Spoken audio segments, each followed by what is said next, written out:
Binge or Bin from independent TV, giving you the lowdown on which TV shows are binge-worthy and which ones are bin-worthy. But this episode, we're doing things a little differently.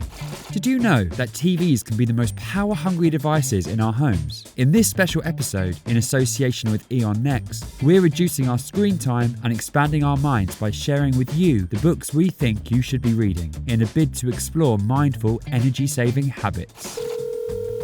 Annabel! Jacob, how's it going? Yeah, very good, thank you. I've been reading a lot of books this week. Well, that makes for a change. I know, and this week we're actually joined by Jessie. Hi.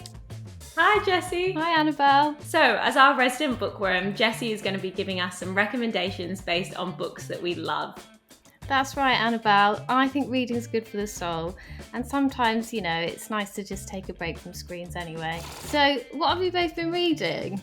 So, I have been reading Never Let Me Go by Kazuo Ishiguro. This book was written in 2005, but it's set in the 90s. It's actually a dystopian book, so when you're reading it, it feels like it's set in the future. Perfect film material, really, because it was made into a film 5 years after it was released, 2010, starring Keira Knightley, Andrew Garfield, and Carey Mulligan. The plot of the book is kind of a closely guarded secret. If you read the back, it doesn't really tell you what it's about, so I don't really want to give away the full plot. But it's about three friends who went to a school in Hailsham, and how their lives intertwine with one another. But what happened at the school in Hailsham is where the dystopia comes into it. None of you will do anything except live the life that has already been set out for you.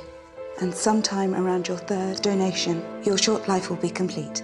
That's what you're created to do. You think it's like a sweeping romance, and then you read it and you realise swiftly it isn't that at all. Ishiguro is a fantastic writer. I think Remains in a Day is one of my favourite books and films. But this one is just so interesting and so well laid out. It's like split into three parts, and each one explores a different facet of the story, and it's like quite a secretive plot, isn't it? And then each part doles out like a little bit more as it goes. We didn't have to look into your souls. We had to see if you had souls at all. I'm so glad that you chose this, Jacob, because Never Let Me Go is one of my absolute favourite books. No way. Yeah, and I agree with you. I think the film is brilliant, but there's just something about the way that Ishiguro writes. It's very hypnotic, and it kind of like builds and builds and builds. If people like Never Let Me Go, I would definitely recommend Clara and the Sun, which is Ishiguro's most recent novel, which was longlisted for the Booker Prize. There's a young girl called Josie, and she is bought an artificial friend, which is kind of like artificial intelligence, called Clara, who kind of looks after her, and it's about their bond, but there's also something sinister going on. Are these robots kind of going to take over the world? But it's also about these grander questions of like, what does it mean to have a soul, and could technology have a soul? And it's definitely his best book since Never Let Me Go. It has that amazing tone. I don't know if you find this, Jacob, where it's quite like calming almost, but you know that there's something quite unsettling going on underneath. And what about you, Annabel? What have you been reading? So I have been reading, or rather rereading, Irvine Welsh's 1993 book Trainspotting, which I have lost my copy of, possibly on a train, possibly not. It's okay, got one here. That's the one. Of course, it's also a wildly popular, brilliant film by Danny Boyle, which was made, 3 years later in 1996. Now the two have kind of sort of become synonymous with one another. It's really hard to read the book without thinking of Ewan McGregor and Kelly MacDonald and Johnny Lee Miller. But this was one of those rare occasions where I had actually seen the film first and then read the book afterwards. And I think that was mostly because I was, really intrigued to see what kind of wild source material would spawn like a film adaptation like this. What's on the menu this evening, sir? Yeah, it just felt so new. It wasn't like anything I had read before.